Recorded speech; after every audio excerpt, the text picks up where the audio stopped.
What's going on, everyone? It's Bales and welcome back to another video on the channel. Today we're going to be going through an AFL Fantasy team reveal.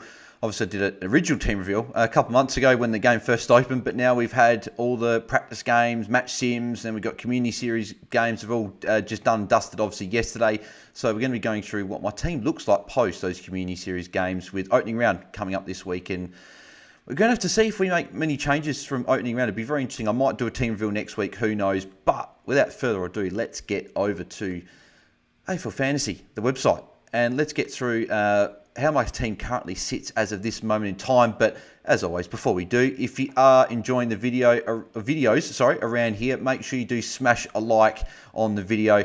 50 likes on this video would be fantastic. 100 obviously would be amazing. So if you can get us up to 100 likes on this video, that would be very, very much appreciated. Also, make sure you do subscribe to the channel. We got some good content coming out over the next week and a half before round one does kick off. And I'll maybe share a few of those things, what's going to happen maybe towards the end of the video. Who knows? But without further ado, let's get stuck into the team reveal. We're going to be going through defenders, obviously, first, mids, rucks, forwards, and then we're going to be sort of talking about each player while I've picked them in my side.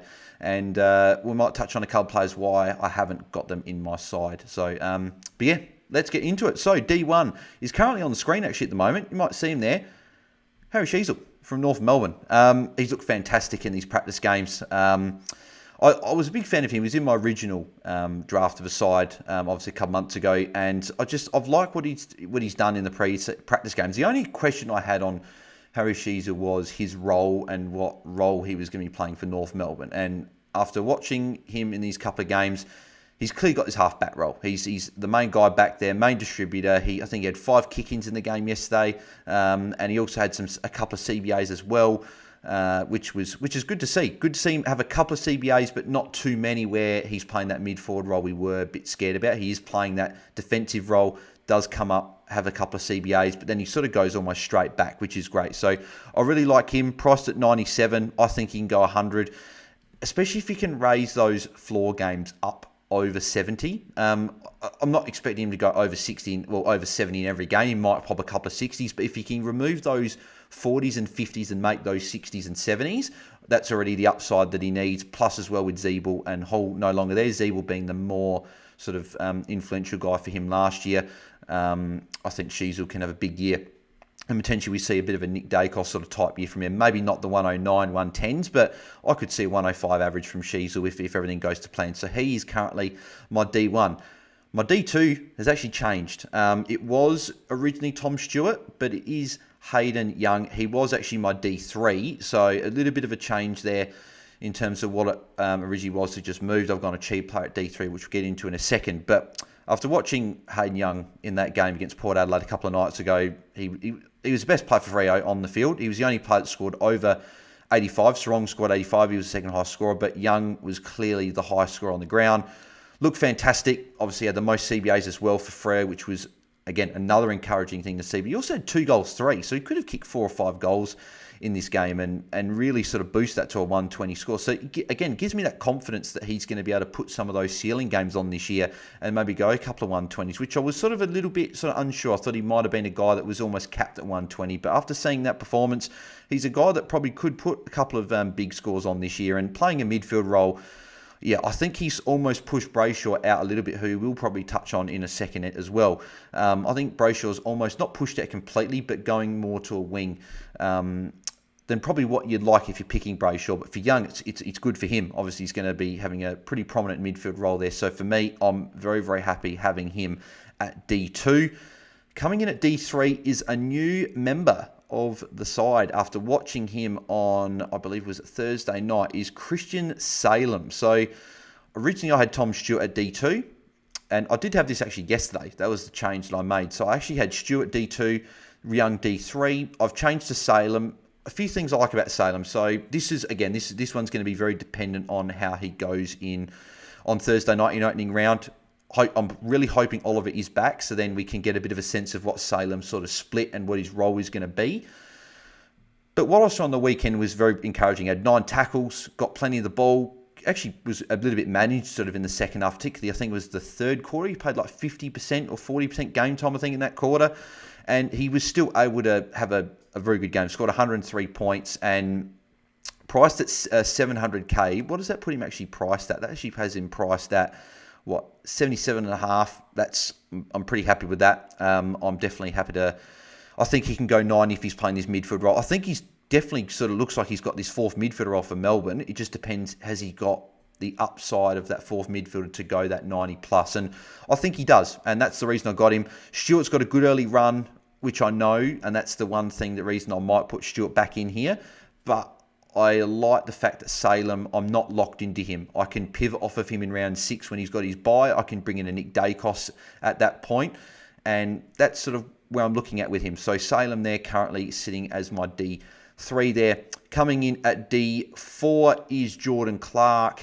I've just liked his role over the past couple of pre-season games, and yeah, he's that second sort of distributor behind Luke Ryan, but he's also the main distributor in terms of the guy bringing out of defence. Luke Ryan's the guy that sort of commands a lot of the sort of the chip marks there, but Jordan Clark is that main guy that's coming out of the back line and sort of linking up through transition, getting all those transitional points, which is really good. And that I think he can go that 90, being priced at, he's a little bit less, so he's priced about 76, sorry. So yeah, if he can go that 90, that's a great pick. And again, not locked into him. I've obviously got a couple of potential DPPs in other positions. So if he doesn't do what I want, I can always move off him. I can pivot. So, but I do like Jordan Clark there.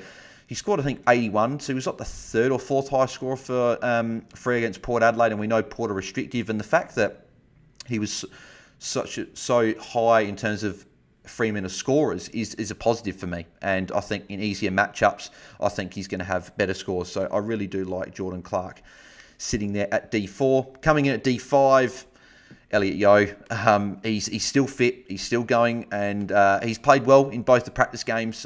He's finished both games. And again, almost looked better the longer the game's gone on. So it's good that he's got that build up a bit of match fitness in the two pre-season games. And I think if he's fully fit, he's a guy that can go at 90 plus, I think. I think the only real issue we've got with Elliot Yeo isn't about his scoring, because we know he can score, and especially in a midfield role, he's gone over 100 before in that role. It's just, can he stay fit for a prolonged period? And obviously, I think he went overseas, worked on his running style, so there's sort of that work that he's done in the pre-season. I think he came back a couple of months early and has been training, hasn't missed a beat reportedly since then. So I'm pretty happy to bring him in. And if, God forbid, anything did happen to him, as long as it's not rounds 1 or 4, if it's 2, 3, 5 or 6, it's best 18 anyway, so he wouldn't even count into your score. So I do like Elliot Yeo as a pick, and he's currently my D5. So as you can already see, 5 defenders over 630k, which is quite expensive, but that does mean we're going to be going a little bit of value here, which is going to be Nick Caulfield at D6. I think that, again, I don't expect him to be a huge scorer. Maybe in the dog side, he can pop an 80 or a 90 and sort of kickstart the cash in. Hopefully that's against Melbourne in round 1. But I think that he's the best value guy under 500k. So I'm happy to put him there at D6. If he's not named, that's going to create some dramas. And where are we going to go from there? Do we have to put a rookie on the field? I don't really feel too comfortable putting a rookie there. Do we have to go up to a Zach Williams? Who knows, he plays opening round. He's another guy I'm watching. If he plays, and I could go Salem down to him and put Zach Williams back at D5, but I'm comfortable putting Salem there at the moment, and I could even use a Key Coleman or something if he goes well. So plenty of options to pivot off with Christian Salem as well. And yeah, Nick Caulfield's currently there. I think he got a 59 the game on the weekend, and even though it's not huge, I think he'll be okay, and I think he'll be a decent enough scorer at D6 for me. On the bench is actually a bit of a new rookie from yesterday. Ari Shalmaker played really well, scored an 83 there. I think with Webster's suspension, I think he could actually be in line for a round 1 debut, I reckon, which would be very, very handy, having a guy that can actually score a decent amount of points as D7. And I think his job security is a bit shaky, but I think he played quite well yesterday. And the fact, as I said, Webster's suspended. Sinclair might miss the first week or two. There's a spot open there for him. I think he could potentially make it there. And if he does, I think he is probably the go-to rookie in our defensive line. So coming up next is Ethan Phillips there for Hawthorn. He's obviously been on the list only a couple of weeks, but he's looked pretty good. Given away a few free kicks, but I think that at 200k, I think he can score a 70 for us with a bit of a chip mark game back there for Hawthorn and sort of kickstart some cash gen. Toby Pink's in the mix as well. Obviously, Ari Shalmay is there for now, but if he doesn't get named, I think Toby Pink would be the guy I'd move to. If Gibcus had a good score in round 0, I'd potentially move for him as well. Nick Dacos, obviously the big name there I don't have there. The round 4, Finn McGuinness tag, round 5 bye, round 6, Willem Drew, potential tag there as well. Makes me a bit hesitant to start him. I'm happy to take Shees or happy to take a bit of a haircut. And I can move a Salem or a Jordan Clark or an Elliot Yeo or someone to him in round 6 or 7. I'm happy to do that. So I'm currently fading him at the moment. I haven't ruled out starting him. I don't mind paying up for him and just sort of locking the top defender in, taking a bad score and even just wearing the bye. And then that's okay, I guess. But at the moment, he's currently not sitting for me there. So as we move to the midfield, I didn't think I'd have this guy. The Bont. The Bont is sitting at M1 for me. I didn't think I'd be starting him this year. I thought he was too expensive, and he probably is too expensive, to be fair. But the fact that I've looked at some of these names here. So in the midfield list, so Oliver's not playing. Dawson, well, a bit of a surprise, is my M2. So we'll just talk about these guys first, then we'll go to Bont and Dawson, right? So Oliver, obviously we interrupt the preseason, we can't start him. Zach Merritt, if Finn McGuinness is named round 1, that's a bit of a flag, but he could be a guy that I could look at as one of those two midfielders there. Taranto, early bye. And I'm not so keen on Taranto to start anyway. Goulden is interesting, but I just think with the early buy, I just can't quite bring myself to do it as much as I love Goulden and would love to put him in. Same with Tom Green as well. If it was a normal year, they'd probably be my M1 and M2, but it's not, unfortunately. So, we got to move away. Brayshaw, too much for wing roll for me to be paying up 996k. Again, that could change in the actual proper season, but I'm happy to wait for him and watch him for a few weeks. And if he's playing more midfield than what I expect, then I can always bring him in. But to start with, I'd rather go with some guys a bit safer. Lairdy, I'm a bit worried about Lairdy, unfortunately. Crow's looking to play a bit quicker in the practice games. He's got the role, I think. I'm not worried about the forward time at all. He only played forward on 2 CBAs, but he pushed straight into the midfield anyway, and he had managed minutes in the second half. I'm just worried that with the Crows playing a faster game style and a lot more guys running through there is scope that Laird could be affected more than what a Dawson would be. So that's why I currently haven't got Laird in my side. But again, I'm not ruling him out. Laird could be my M2, and that's fine. So, but yeah, at the moment, I don't have him. Sarong, main tag target, I think, at Freo. Darcy Parish is another guy in the mix for me. I don't mind starting him as one of my midfielders there. Petrarca's got an early bye. I'm not keen on him. Rosie, talking more forward time, I'd rather just see what the Port midfield mix looks like after a few weeks. Chalor, the injuries, I just couldn't go there. Doherty and Dunkley, early buys. I do like Dunkley, but I just couldn't start him there. Brad Crouch, Libba, Cogs, Anderson and Viney, I'm just not really keen on them. So when I look at all those guys there, none of those guys sell me, whereas Bont and Dawson do sell me. So Bont has got a decent actually opening run as well, decent opening 4 games. Melbourne in round 1, I think that's a pretty good matchup there. Gold Coast at Mars Stadium is a little bit of a worry at Mars Stadium, but I still think he can put up a solid enough score. West Coast at Marvel is a good matchup, and that's a potential captain option. Well, he's a captain option everywhere, but that's a good game to target him there. Geelong, Adelaide Oval, Eston at Marvel, and St Kilda at Marvel as well. And I just like the matchups. Even Freo, Hawthorn and Richmond are decent matchups. So I do like him. The one thing is him and Dawson both share the round 15 bye, which could be a concern for me. That might be where I do look at another midfielder, but at the moment I'm currently happy with both him and Dawson. And obviously Dawson, I think he's just going to continue where he left off last year and go at that 110 plus, and he could go 115. Full preseason in the midfield.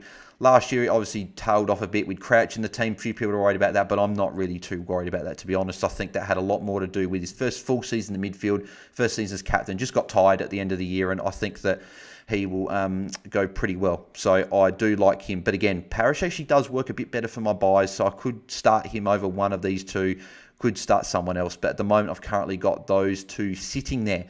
At my M3, I have got the man of steel, Jack Steele, sitting there.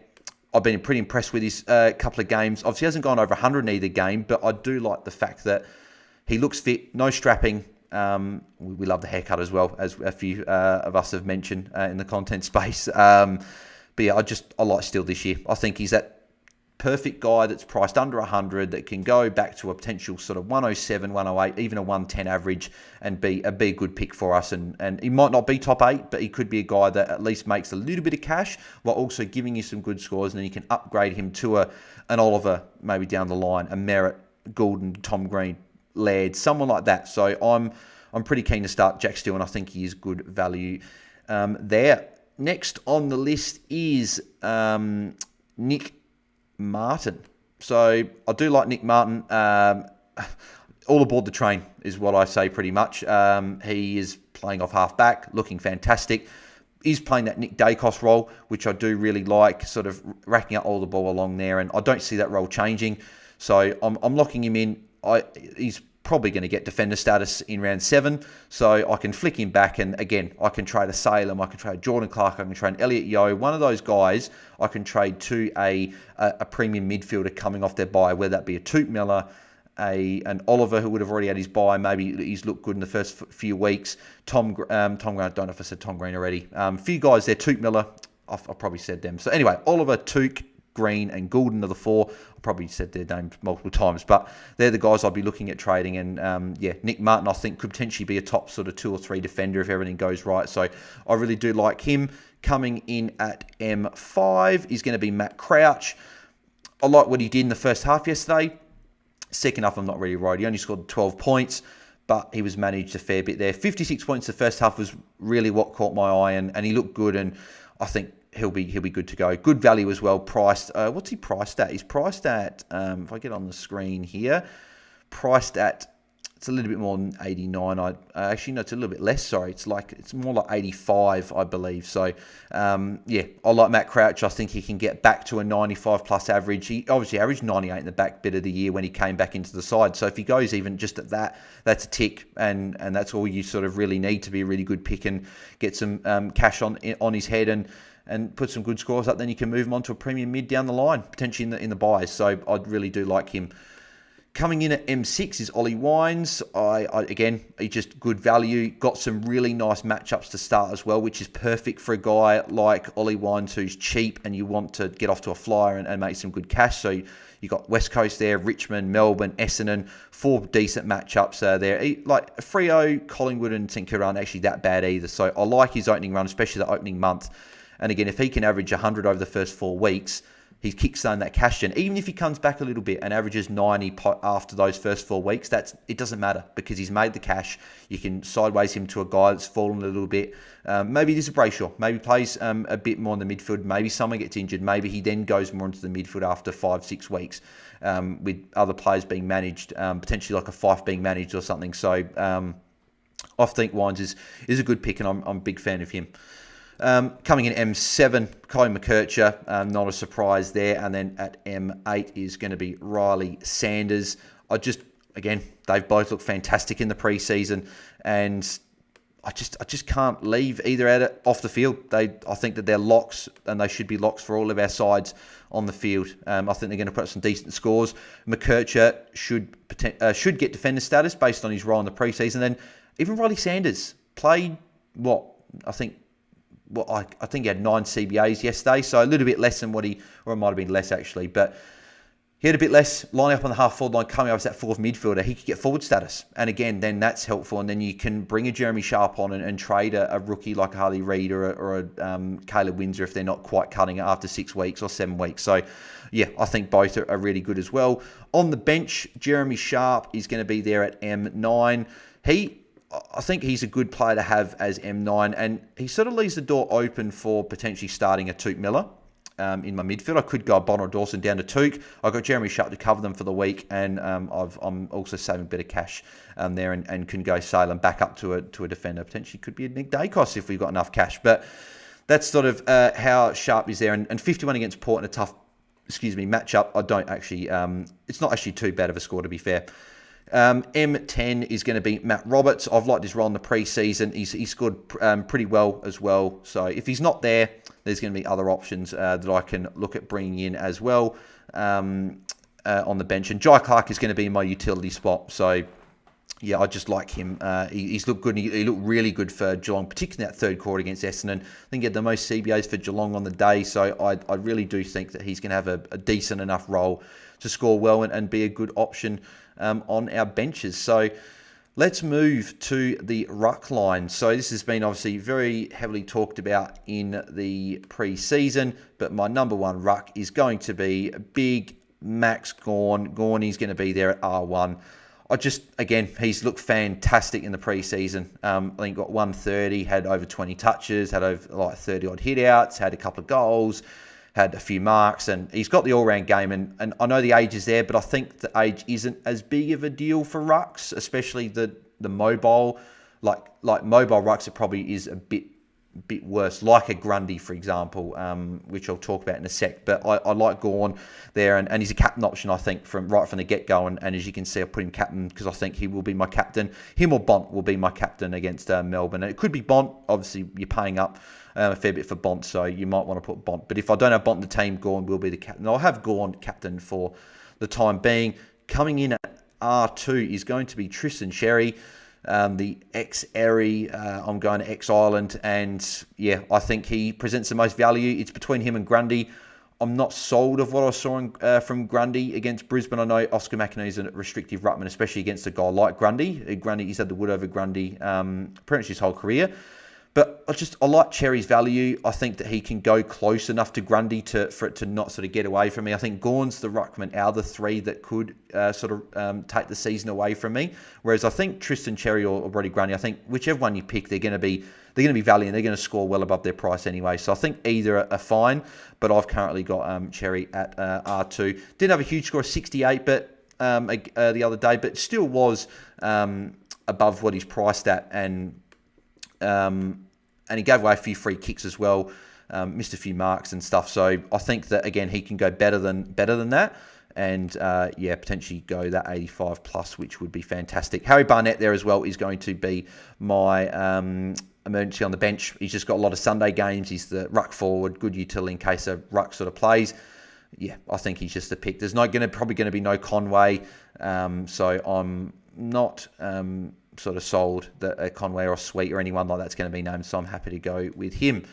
Moving to the forward line, Zach Fisher is going to be my F1. Quite surprised. I didn't know. You probably guys just saw it. I don't know why I came with weird words when typing in, but Zach Fisher is going to be my F1. He looked fantastic. Again, I've said a lot of these players look fantastic, but a lot of these players were already on my watch list going into the practice games, and Fisher was already on the watch list, and he had a very good game. Got plenty of the ball. I think he had 30 touches or whatever, and I just think paying up for these forwards, McRae, hamstring issues through the preseason, couldn't go there. Dusty's got an early bye. Caleb Daniel, who knows what his role's going to be, and there's been talks as well, he's not best 22. I think he is, but we'll have to see what happens with that. Flanders, I wasn't sold on the role. He was clearly that number 4 midfielder and didn't have as many CBAs as what I would have liked. An opening round watch, if he has a good role this week, potentially you could start with him, but I'm keen to not go with him to start. He's got a bit of a tougher sort of run in terms of grounds and opposition as well to start the year, so I'll be happy to pass on him for a few weeks. If he starts going well, can bring him in round 4 post his bye. So Fisher is my F1. Coming in at F2 is going to be Jack Billings.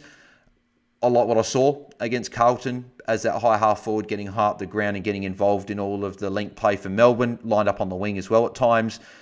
And he's that perfect guy that you have for 5 weeks, round 6 bye, you jump off of him then, and there you go. And you can bring in a Sam Flanders at that point, or you can bring in Dusty at the bye after, but you can bring in a McRae if he's looking all right, Caleb Daniel. Dylan Moore, if he comes back round 1, he had glandular fever, apparently he's back in train. If he comes back, looks good, you can bring him in. There's other forwards you can look at as well. So it would be good to look at those forwards, and Billings, I think, is the perfect guy there. And who knows, if everything goes well, he could go 90 plus and be a top 6 forward. So I like him there. Coming in at F3 is going to be James Jordan, 119 points in the preseason. I think it speaks for itself. I think you've got to lock him in as long as he has a good game this week in opening round. And Jack Billings is another one I'll be watching on Thursday night. A lot of Melbourne and Sydney players I'm looking at in the team, so a lot of fantasy relevant players in that game I'll be watching. James Jordan is going to be one of them, and yeah, Apparently he's going to be playing more inside as well with Parker and Adams obviously both out. Obviously Adams was the other guy I had at F1 before, but obviously he's out for 3 to 4 weeks, so you can't have him in your forward line. So yeah, James Jordan, I expect to get a little bit of a bump in the midfield for some CBAs, but he's got a good role on the wing, and he was involved a lot for them, so I really like him. Coming in F4, bringing Sexy back. It is Alex Sexton is in the side for me at F4. What more could he have done? He literally couldn't have done. He did well and above what I thought he was going to do with 115 points. And being priced at 42, it goes at 70. That's 28 points of upside. And in that role, the way he looked on the weekend, he could go 80 plus. He could even go 85 plus. Top six forward. Let's go, Sexton. But yeah, I think Sexton he picks himself a little bit like James Jordan, to be fair, but Sexton even more so picks himself. I think you just have to start him. I know he's got the early bye, but he's a little bit more than the rookie. You're not giving up many points at all. And if you've got a few of the rookies I'm going to sort of go off into now, I think it's more than okay, even though he's got the bye. And Jordan as well is a guy you'd probably trade at his round 5 bye, and then Billings probably in his round 6 bye. Moving into the rookies, Harley Reid's going to be the first rookie that we've got here. He looked really good against the Crows. Looked like the Crows were sort of trying to rough him up a little bit in his sort of first hit out against the Crows. Whether that was the right thing or not is to be debated. But the good thing I liked about Harley Reid is it didn't faze him at all. He still went about his business. Scored a 73. I think that we can expect scores between 50 and 65 most weeks. He'll get some scores over 70. Might have a 1 or 2 scores where he goes in the 40s. But after seeing his role and his scoring, he looks so much better. I think the Fremantle game was a little bit probably more jitters, and the game wasn't really of a great standard, to be honest. So I think Reid is going to be fine, and he's going to be a guy that will be good on field. Port in round 1, you could bench him for one of the guys we're about to talk about in a second. Charlie Lazaro is going to be at F6 for me. Had a decent midfield role. He's that 4th or 5th guy there. Scored an 80, but he's that high half forward that pushes up as that 4th midfielder, which we're seeing a lot of teams actually deploy to start the season as well, which is good. I'm trying to get rid of the Lazaro part there as well. There we go. I don't think Will Phillips will play round 1, which is another. I think we had 14 CBAs. So that frees up even more CBAs for North Melbourne there. And I think Lazaro could be a guy that gets a few of those and has at least a 30-40% midfield role. And as a high half forward pushing up the stoppages, I like it. And he's a good player on field, and I think he'll be good for a 60 most weeks there as well. On the bench is going to be Caleb Windsor. I think he plays this week in opening round. He's looking like a real talent for Melbourne. And I can't see him not playing. On-field option as a wingman, he could have some good scores, but he could also have some sort of poor scores in maybe the high 30s, low 40s. So I wouldn't want to put a guy like that on. I'd rather Reid and Lazaro to start on the field. But the other guy I'd probably almost rather on field. And DC and Lou were actually talking about this last night on our pod, was Darcy Wilson, who looked fantastic. 97 he scored. And St Kilda do like to chip the ball around and sort of get their players involved in all the play. So Jai Clark looked really good. Sorry, not Jai Clark. I was doing Jai Clark when I said that. Darcy Wilson looked really good, and I think he's going to be playing round 1. I can't see him not playing. And apparently he's the best run at the Saints as well, which is pretty good considering they've got some really, really good runners at the Saints. So I think he's a good option to be putting in the side there. Could you put him at F6 potentially with a Reid? Got Port in round 1. Lazaro's got Giants as well. So a couple of sort of toughish games. I think Lazaro is going to be on field for me. Probably is between Reid and Wilson for round 1 anyway. Reid against Port is a little bit of a concern, but Darcy Wilson, I'd be happy to play for a week there and even put a Reid back on the bench or, put Reid back on the field or even put a Wilson over Lazaro or whatever. So, yeah, that's what we're looking at. The other guy that's been in my side for a little bit as well is Nat Fyfe. He could come in for Billings if Billings doesn't go well enough, and that might allow me to go Salem, potentially up to someone if I didn't want to start with Salem. But at the moment, I've got Billings there. And I don't have Fyfe. He had 26 touches and he still only scored a 58. And I know he gave 4 free kicks away, but he's never been a big tackler. He's never been a big marker either. And if he's playing this inside mid role, expecting to get a lot of handballs, and with these mid prices, we've seen a Sexton and a Jordan both pop over 110 in the preseason. Again, they're not going to be going at that in the season. Well, I don't think they're going to anyway, but we've seen them pop good scores.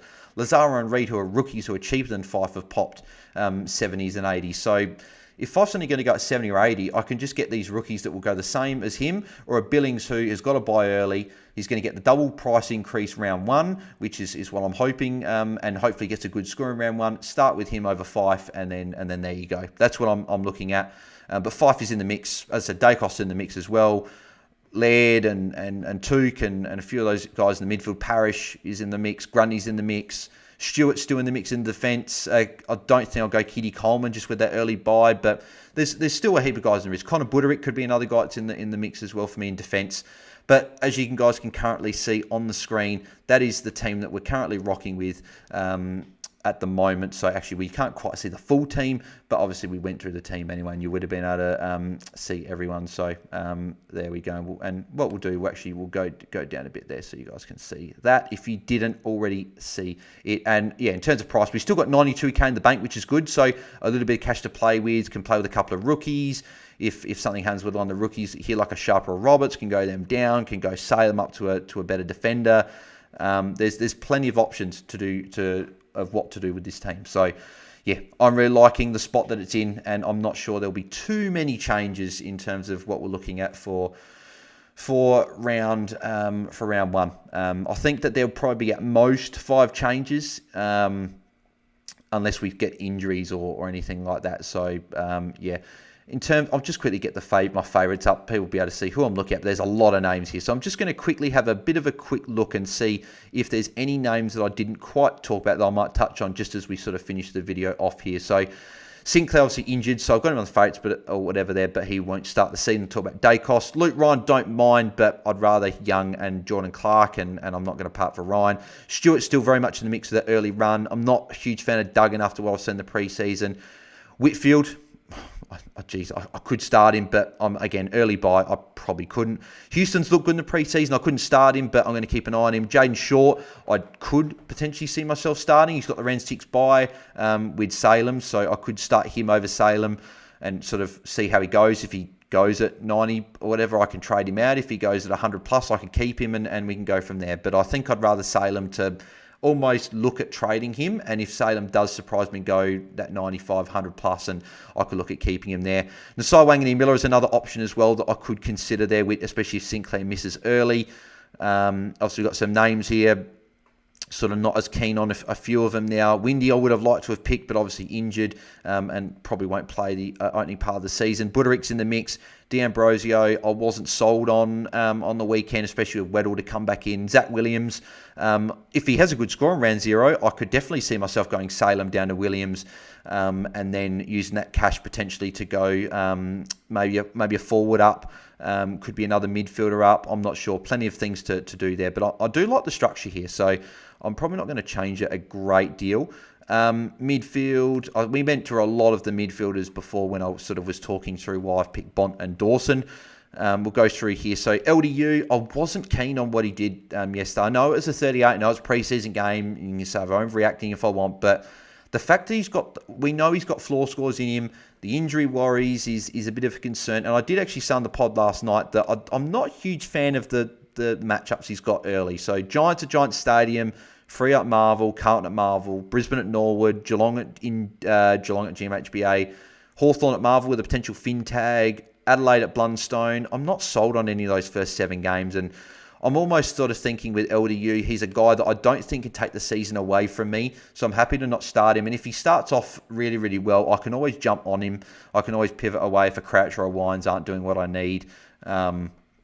So I'm happy not to start him at this stage. But again, he's still very much in the mix for me. I'm not going to just completely rule him out based on one game, but I'm at the stage looking. And I think, was it DC said it as well, with North looking to play quicker football.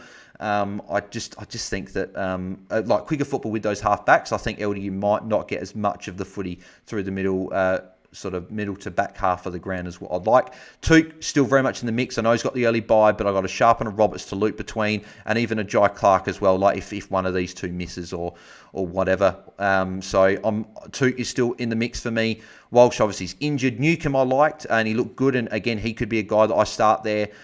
Amon I really liked as well, played that half-back role, had a lot of kick-ins, which was really good to see. Scored a 94, but he had 28 touches, and I dare say he'll take more marks than 4 like he did on the weekend. So I'm still looking at him, and a few of these guys I've ruled out. Wardlaw, Sheldrick, I'm still looking at potentially, but Sheldrick would have to pop a 120 in probably, or a big score in opening round for me to really look. And Wardlaw, I'm not really shopping in that 500k price bracket. So even a Riley Bonner is still on my watch list, and he looked good, and he's not a bad play if I wanted to spread my funds to a forward and a defender, but I do like the structure I've got, so I'm not looking at him. And same with Huswaite as well. He looked good, but I'm probably going to spend my funds elsewhere. Obviously, we didn't touch on Dan Curtin in defence as well as a rookie. I don't think he's going to be there for the Crows. Grundy's really the only guy I'm looking at. These guys, obviously, Flynn's out. Well, I can actually take Flynn off my watch list. Actually, while I'm looking at that, he's obviously not going to play for a long time. Grundy's still in the mix. Sweet, and Conway, I don't think are going to be playing. Or at least if Sweet does, he's going to be 50-50, I think. If Sweet was named solo, that could potentially be something. And I don't think Conway gets named either. I'm just happy to save the cash and use that elsewhere. So they're the rucks there. And then the forwards, I talked about a few before. Talked about McRae, Dusty, Daniel, Flanders, Moore. Adams is obviously injured. Rochelle obviously hasn't had the role that I've liked. McDonald's had a forward role as well. Harms is in the mix. I don't mind Harms as a play there. Liam Baker, I'd probably want to see something pretty good from him in opening round to really look at him. Tom Powell had an okay role yesterday, just didn't put the score up. He's the sort of the guy that I'd be happy to watch for a couple of weeks, and if he scores well, then I could look at bringing him in. Fife we obviously spoke about. Sardis has got a wing role. Again, could be a guy you watch and jump on. He's a bit like Powell in that sense.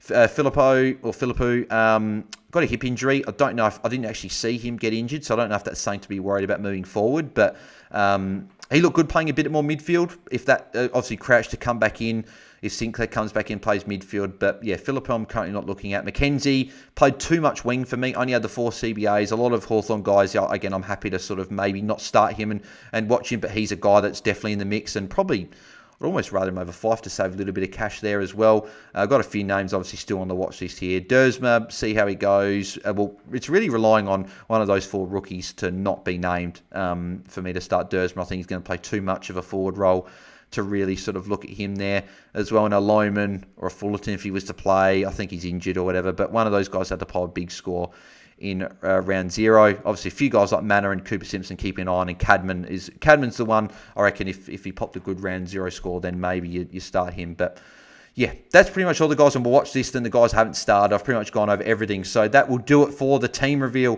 for post the pre-community series games. I might do one next week if you guys show enough love on the video. I might do one next week, and sort of we might do it on like a Wednesday afternoon, sort of the day before the Thursday game, and sort of the final team reveal. But if you did, guys, enjoy the video, please leave a like on the video.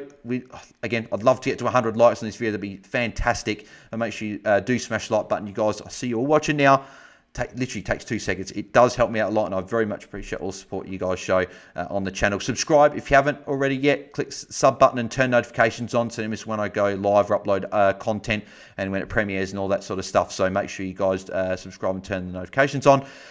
Couple of sort of things I also want to plug as well. Obviously, I'll be doing the watch longs again this season. I'll be doing all of the watch longs for the games. I'm not sure if I won't do opening round. I might do round 1. I'm still in Perth, so it's just going to sort of be how I work the setup around here if I can watch the game and stream. But it will start from round 2, so I will be doing that. But if you guys can get me to 1,000 TikTok followers, I want to stream on there. I want to stream both on YouTube and TikTok just to sort of grow the channel and grow sort of Fantasy Fanatics at the same time, and doing it on multiple platforms is the way to do it. So I'm hopeful that you guys could sort of follow me on TikTok. I think I'm at about 250 or something now. So if you guys can follow me there, that'd be fantastic. And then the final thing was next Monday.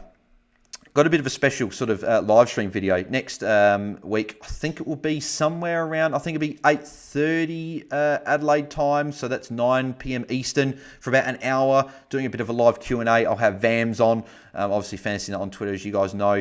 Potentially DT Lemon. We'll have to see if he's free on the night, but he said potentially he's keen, and also DT Bindi as well. So it'll be sort of us 4 just answer all your questions. So make sure you guys do tune in next Monday for that. It'll be a bit of an obviously later stream, but we'll be answering a heap of questions for you guys there as we get ready for opening round as well. But I will be doing another video on Wednesday, so make sure you guys check that out. Be a bit of a sort of must-haves episode. Could be premiums or rookies at this stage. Could be rookies, but could be premiums as well. But make sure you guys tune into that episode on Wednesday. I'm at BuzzDT on Twitter, and you can find all the socials in the description below. But thank you guys very much for watching, and we'll catch you guys in the next video on Wednesday. So thanks for watching. Catch you guys then. So I'm out. Cheers.